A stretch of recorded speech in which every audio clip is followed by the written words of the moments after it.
Study with ज्ञान प्रकाश। तो दोस्तों, आर परीक्षा के बारे में बात करते हैं। आप लोग जानते हैं कि आर की जो री एग्ज़ाम डेट है अभी आई नहीं है, लेकिन उम्मीद की जा रही है कि ये जो आपकी परीक्षा है ये मार्च अप्रैल में करवाई जा सकती है।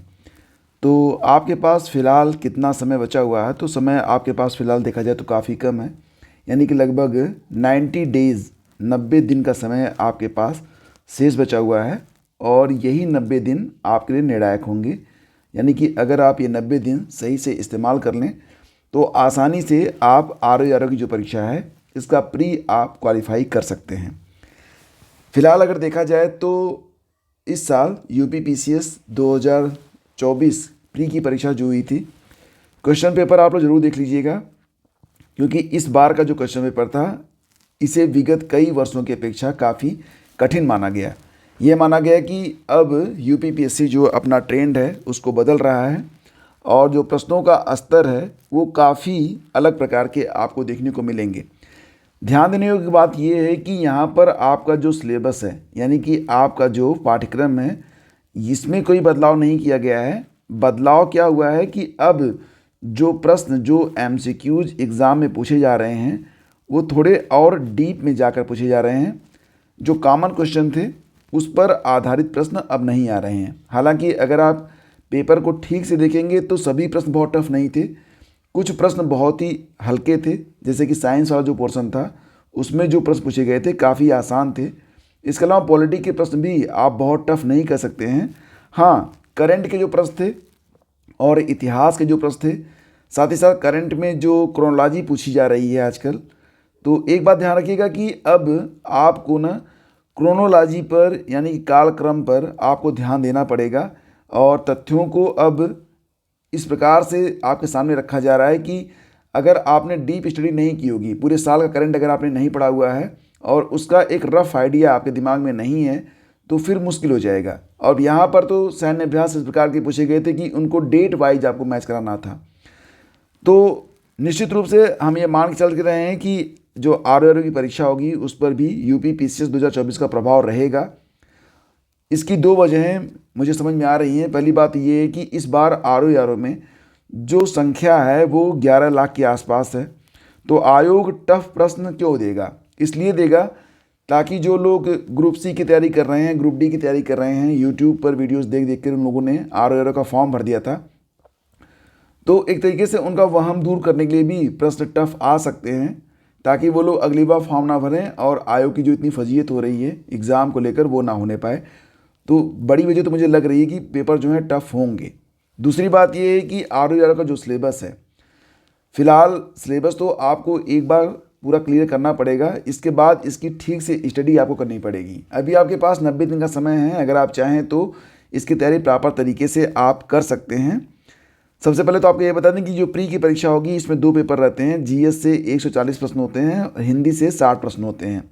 वहीं पर सेम GS आपसे मेंस में भी पूछा जाता है। मेंस में भी जो आर का GS है वो MCQ ही रहता है, ऑब्जेक्टिव ही रहता है। 120 प्रश्न आपसे पूछे जाते हैं। तो GS प्री के लिए भी और मेंस के लिए, दोनों के लिए निर्णायक हो सकता है। लेकिन हिंदी को हल्के में मत लीजिए। हिंदी में जो आपके 60 प्रश्न आएंगे, निश्चित रूप से अगर इसमें 55 से कम आपके सही हो रहे हैं तो आगे आपको क्वालिफाई करने में मुश्किल होगी, क्योंकि GS बहुत अधिक बहुत अच्छा तो नहीं कर पाएंगे। खैर, हिंदी में भी अब जो प्रश्न बन रहे हैं बहुत ही टफ तरीके के प्रश्न जो हैं इसमें बनाए जा रहे हैं। ठीक है, तो तैयारी कैसे करें, कहाँ से करें? सबसे पहले तो आप ये समझिए कि जो साइंस का पोर्शन है ये आपका सबसे आसान पोर्शन है और यहाँ से कम आपको 5 से 10 तक प्रश्न देखने को मिल सकते हैं। इसकी तैयारी आप घटना चक्र से और PYQ से कर सकते हैं, यानी कि पिछले साल के जो क्वेश्चन पेपर हैं उसको आप अच्छे से लगा लेंगे तो बहुत सारे प्रश्न आपको वहीं से मिल जाएंगे। बाकी 2 किताबें मैं आपसे कहूँगा, या तो आप पूरा का पूरा GC लगा लीजिए या फिर आप लूसेंट से भी इसकी जो स्टडी है वो कर सकते हैं। तो लूसेंट पढ़िए या फिर घटना चक्र पढ़िए। हिस्ट्री की तैयारी कैसे करें? तो हिस्ट्री के लिए बहुत सारी किताबें मार्केट में हैं। अब सारी किताबें पढ़ तो नहीं पाएंगे आप, क्योंकि समय बहुत लिमिटेड है आपके पास।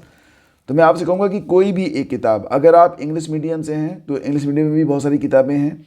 अगर आप हिंदी मीडियम से हैं तो आजकल बहुत सारी कोचिंग्स अपने नोट्स भी दे रहे हैं। ये आप पर डिपेंड करता है कि आप कौन सा सोर्स इस्तेमाल कर रहे हैं। वैसे मुझे लगता है कि अगर आप कोचिंग की तरफ नहीं जाना चाहते हैं और आप मतलब वन शॉट एक अच्छी किताब चाहते हैं तो मुझे किरण पब्लिकेशन वाली जो किताब है ये देखने में अच्छी लगती है। ये काफ़ी बेहतर तरीके से लिखी भी गई है और कालक्रमानुसार इसमें जो तथ्य हैं वो अच्छे तरीके से संजोए भी गए हैं, तो इसको आप ले सकते हैं। और इसमें आपको सभी मिल जाएगा, मतलब कि जो प्राचीन काल का इतिहास है, मध्यकालीन इतिहास और आधुनिक इतिहास, साथ ही साथ स्वतंत्रता संग्राम संग्राम जो 1857 से लेकर 1950 तक का इतिहास है वो भी आपको देखने को मिल जाएगा। आपको PYQs करने पड़ेंगे GC, और कुछ तथ्य ऐसे भी आपको होंगे जिसके लिए आपको नेट का सहारा लेना पड़ेगा। तो ये सारी चीज़ें मिलाकर आप हिस्ट्री की अच्छे से तैयारी कर सकते हैं। और इतिहास पढ़ते समय आप क्रोनोलॉजी को नोट करते रहिएगा क्योंकि ये बहुत ही इंपॉर्टेंट है और इसका रिवीजन भी बार बार होते रहना चाहिए। बात करते हैं राष्ट्रीय आंदोलन के बारे में, तो इसके लिए आप देखो, एक बार रफ तरीके से आप कोई भी किताब पढ़ लो, उसके बाद PYQ GC और 2 चीज़ें लगाएंगे तो अच्छे तरीके से ये आपका मैच हो जाएगा। लास्ट टाइम में आप कुछ प्रैक्टिस भी कर सकते हैं जो कि आपको इंटरनेट पर यूट्यूब पर फ्री में अवेलेबल करवाई जाती है। अब सवाल ये उठता है कि सबसे ज़्यादा प्रश्न कहाँ से पूछे जाते हैं। तो देखो, फिलहाल जो पैटर्न है बहुत अधिक बदल चुका है। आपने देखा इस बार UP PCS 2024 में UP स्पेशल कोई भी क्वेश्चन पूछा नहीं गया, जबकि एक्सपेक्टेड ये था कि लगभग 5 से 6 प्रश्न आएंगे। UP के बारे में लोगों ने खूब पढ़ा हुआ था, लेकिन UP से कोई भी क्वेश्चन नहीं आया। इसके अलावा कुछ और भी टॉपिक थे जहाँ से क्वेश्चन बिल्कुल मिस मतलब बच्चे कर रहे थे, तैयारी उन्होंने की थी लेकिन वहाँ से प्रश्न पूछे नहीं गए। तो अब ये सवाल बहुत ही मुश्किल है इसका जवाब देना कि सबसे ज़्यादा प्रश्न कहाँ से पूछे जाएंगे। यहाँ पर आप ये देख सकते हैं कि कोर टॉपिक्स कौन कौन से हैं, यानी कि कौन कौन से ऐसे सब्जेक्ट हैं जिनको आप कोर मान सकते हैं। सबसे पहले मैं यहाँ पर कहूँगा कि आप हिस्ट्री को कोर मान सकते हैं। हिस्ट्री में भी आप सबसे ज़्यादा जो फोकस करेंगे वो मॉडर्न हिस्ट्री पर करेंगे, इसके बाद मध्यकालीन इतिहास पर। और रही बात कि प्राचीन काल का जो इतिहास है तो उसके लिए आप कहीं से भी पढ़ लीजिए, उसमें प्रश्न जो पूछे जाएंगे वो आ भी सकते हैं, नहीं भी आ सकते हैं। तो PYQs और कुछ लोशन वगैरह पढ़ लेंगे तो ये यहाँ से कवर हो जाएगा। लेकिन जो आधुनिक भारत का इतिहास है उसके लिए आप अच्छे तरीके से तैयारी कर लीजिएगा। ज्योग्राफी से कई सारे प्रश्न बनेंगे, ज्योग्राफी और EVS में कुछ प्रश्न आपके करंट से भी रहते हैं, तो निश्चित रूप से ज्योग्राफी की तैयारी आपको अच्छे तरीके से करनी चाहिए। यहाँ से आपको 10 से 15 प्रश्न या अधिक भी देखने को मिल सकते हैं। पॉलिटी से बहुत ही सेट प्रकार के क्वेश्चन पूछे जाते हैं। इस बार भी जो प्रश्न पूछे गए थे पॉलिटी से UP PCS 2024 में, तो प्रश्न बहुत ही स्तरीय थे, लेकिन ऐसा नहीं था कि आउट ऑफ सिलेबस था, बहुत अच्छे तरीके से थे। तो पॉलिटी आपको अच्छे से पढ़नी पड़ेगी। इसकी तैयारी कैसे करेंगे आगे मैं आपको बता रहा हूँ। और करंट के लिए आप लोग अभी से तैयारी जो है अपनी स्टार्ट कर दें, क्योंकि करंट अगर लास्ट मोमेंट में आप पढ़ना शुरू करते हैं तो फिर तथ्य आपको याद नहीं रहते हैं। तो करंट पर अभी से फोकस करना स्टार्ट करें। पॉलिटी कैसे पढ़ेंगे आप फ्रेंड्स, तो सबसे पहले तो आप घटना चक्र का इस्तेमाल जरूर करेंगे, क्योंकि घटना चक्र में बहुत सारे प्रश्न आपके बार बार आपका रिवीजन कराते हैं, तो तथ्य आपको रट जाते हैं, याद हो जाते हैं। क्रोनोलॉजी भी धीरे धीरे जो है क्लियर होने लगती है, तो आप घटना चक्र का इस्तेमाल कर सकते हैं। इसके अलावा आप NCERT की जो बुक है कक्षा 9, 10, 11, 12 की, उसको भी देख लेंगे तो आपका जो संसद से संबंधित जो तथ्य हैं वो भी आपको अच्छे से समझ में आ जाएंगे। आप हिंदी वाला पढ़ लें या अंग्रेजी वाला पढ़ लें, कोई फ़र्क नहीं पड़ता है। और साथ ही साथ आप चाहें तो किताब ले सकते हैं, या फिर आप चाहें तो जो ऑनलाइन उपलब्ध होती हैं NCERT की बुक्स, वहाँ से भी आप पढ़ सकते हैं। PYQs यानी घटना चक्र में भी PYQs ही होते हैं। अगर घटना चक्र आपकी पुरानी है तो पिछले 3 साल यानी कि 2024 की परीक्षा तो हो ही चुकी है, तो 2024, 2023, 2022 और 2021 तक का जो PYQs है उसको आप कवर जरूर करेंगे। हालांकि ये जो चारों साल के PYQs हैं इन पर एक डेडिकेटेड वीडियो बहुत जल्दी चैनल पर अपलोड कर दिया जाएगा, तो उसको भी आप लोग देख लीजिएगा, ठीक है।